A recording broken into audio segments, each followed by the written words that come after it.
Hi, my name's Drew Rodgers, and today I'd like to share with you a new angle on parenting.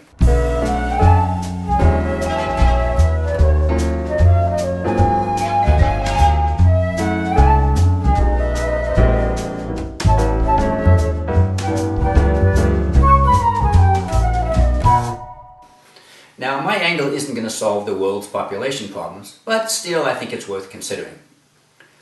The angle is based on a soon-to-be-finished book, and it involves a little humor.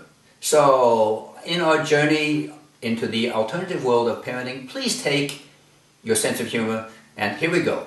The name of the book, which also gives a pretty good idea of the idea behind my concept, is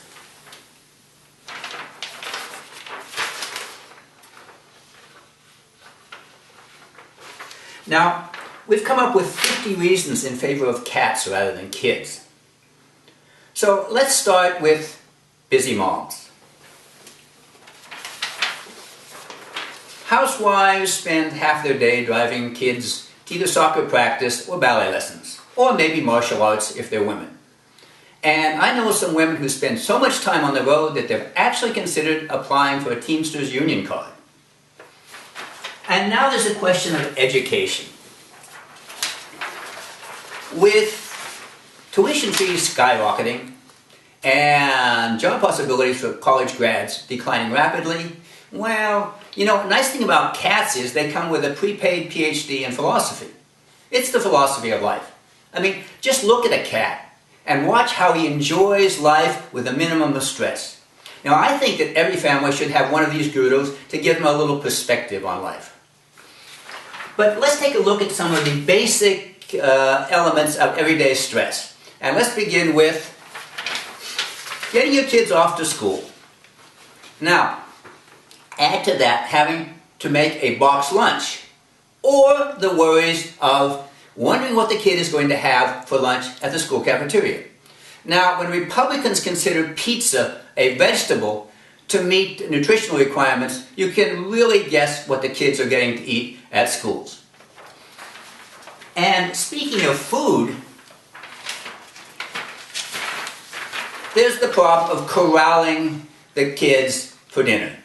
Now, this is probably a little outmoded because how many kids actually involve themselves in outdoor activities? Most likely what you're going to have to do is pry Sally away from Facebook and Johnny from computer games. And once you get them to the dinner table, well, if you don't eat your vegetables, you won't be able to play computer games or be on Facebook issue. Now, the nice thing with cats is they don't eat vegetables, and it's much easier to ground them. And besides, kids, as soon as you go to sleep, what are they going to do? They're going to be up again, playing computer games and on Facebook. And then there's the final hassle of the day. And we all recognize this one, getting the kids to go to bed. It's really a hassle. Okay, and so you say, well, these kids will grow up. They'll change their behavioral patterns. That's true. They will grow up, and they'll grow up right into teenagerhood.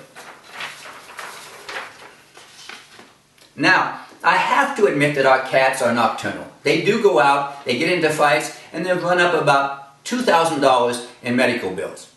But how many cats are into alcohol and drugs? And if you think that's bad, here's the real bummer.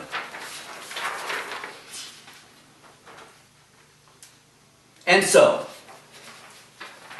you decide that maybe you want to get away from all this, fly off to Aruba and relax a little bit.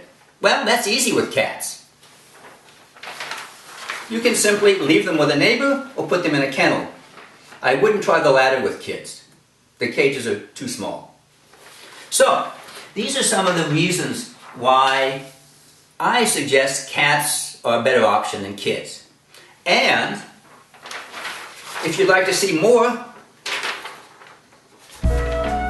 click onto my website, drewrodgers.com. And if you're interested in publishing this soon-to-be-finished obvious bestseller, knowing what we know about the cat lovers in America, you can contact me at info@drewrodgers.com. Hope to hear from you soon, and bye for now.